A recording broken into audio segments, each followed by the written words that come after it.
Alright, so in this video we're going to conclude our audience lighting, and that's actually going to conclude all of our lighting for our Talented Ball project. So let's jump over to the whiteboard and talk about the lighting that we're going to set up in this video. And we're going to be dealing with our rim lights for our audience, which are all of these spots that are aligned around our stadium. And they're aligned in such a way that they're lined up with the divisions between each of our columns. And they're also going to be aligned to point down the column from the side. If we had a side view, it would be up here towards the top, pointing down the column. Now we're going to create just one of these lights, get all of its parameters set up. We can then go about duplicating this around all of our various divisions between the columns. And then we're going to need to do something that we haven't done before with all of our lighting, and that's to use the light linker, because I want to think of the audience as being one object as opposed to being an object, another object for each column. And in order to do that, we're not then going to be having separate render passes for each of these guys, whereby we could specify this column and these two lights, then in another render pass specify this column and these two lights. We're going to specify all of our columns and all of these lights. But that means that all of these lights are going to illuminate all of our columns unless we go in there and use the light linker to say, okay, these two lights only illuminate this guy, these two lights only this guy, and so on. So after we've got all of our lights set up, we're then going to go ahead and make sure that we use the light linker to link our lights to the audience. Okay. So I'm going to jump over into Houdini and create the first of our rim spotlights. So let's create a new spotlight. And I'll enter to create that at the origin, and I'll rename this to Audience Rim 1. And let's jump over to a top view, and I'm going to position this somewhere around this column over here, and let's aim it along that column, and then switch over to a front view won't work. Let's grab a side view with space 4 and drag him up in Y so that he's looking down our column. If we've spaced 1 over to a perspective view, we can now see that we're looking down that column there. And let's drag back in local Z a little so we're further away from the audience. I am going to change a couple of the parameters on our light parameters. We are going to leave this set to a light color of white. I do want to emit both diffuse and specular, a bit like our character's rim light. I like specular highlights on a rim light. But I want to boost this cone angle way up, probably towards 70 or so that we're going to definitely affect all of our audience with both of the lights that are affecting that column. I'm going to leave the delta at 10. I'm happy with leaving that with a value of 10. So that's going to create a rim light that will cast on the right hand side of this column of audience, and we can duplicate this around and create all of our other rim lights from this guy. So I'm going to switch back to a top view.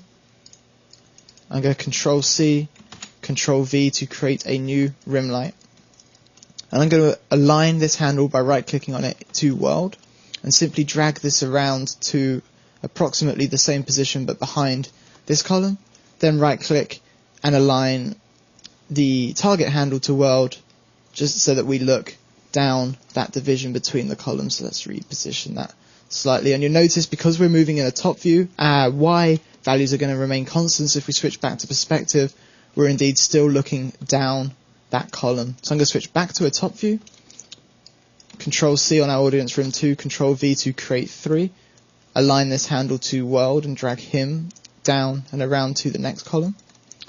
Right click and align that handle to world for the target, move that down for the next column. Let's position this just so. And then we can Control C, Control V to create the fourth rim light, again aligning our handles to world and moving around to the next column. So let's move our target down here, bring this guy around like so. Control C, Control V to create the fifth one, align our handles to world, and move around to the next division of our stadium. So like so. And then one final time, Control C, Control V to create audience rim 6, aligning our handles to world. And let's align this guy for our sixth column intersection. So if we switch over to a perspective view, we've now got 6 lights all aligned and looking down their relative column divisions. So we can see this guy looking down, this guy's looking down here. Yeah, let's switch over to a top view real quick. Mm-hmm. This guy's just kind of close compared to everyone else. Oh yeah, okay. Let's grab this light and we can move him away some. That's cool. A little bit better. Something like that? Yeah, it's good enough. And I think that maybe this guy's too close. Yeah, so. he is. Cool. So now that we've got our lights in place, let's go ahead and link them to their corresponding audience columns. So I'm going to bring up a light linker as a new tab. So I'm going to bring it up here. So let's create it in the main view so it's nice and clear for everyone. So I'm going to click on the plus button, come down to new pane tab type, and create a light linking pane tab. We're going to be linking from lights to objects. So let's grab our lights, and we're going to start with audience rim 1. Audience rim 1 is this guy, and he's only going to illuminate column 0. So let's grab audience column 0. Audience rim 2. This is this guy, so he's going to illuminate both column 0 and column 1. So column 0, shift click column 1. Rim 3 is going to illuminate column 1 and column 2, this guy. So column 1, column 2. In the same way, rim 4 is going to get 2 and 3. 5 is going to get 3 and 4. We can see that. 1, 2, 3. 4 is going to get columns 2 and 3. 5 is going to get 3 and 4.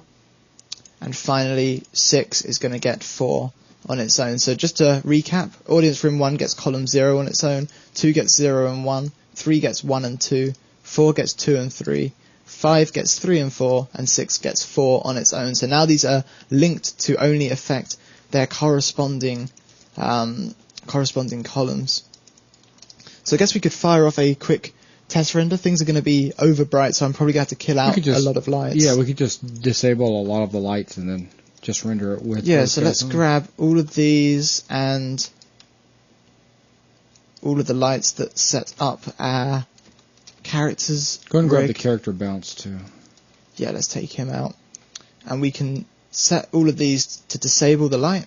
And let's bring our camera in, and something like that will probably work quite nicely. We can see the rim cast on these guys, and if we render this particular view and give Houdini a second to calculate all those lights and the shaders and then provide us with our render.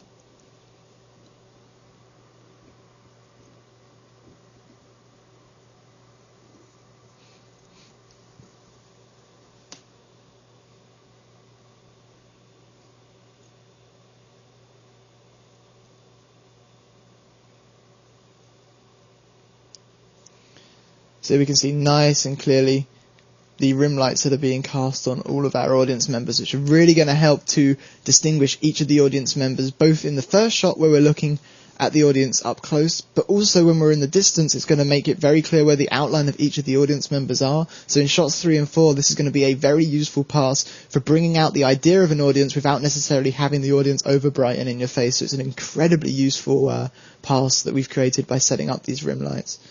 So I'm going to enable all the lights we just disabled. I still have them selected. I just clicked on light enabled in the parameters.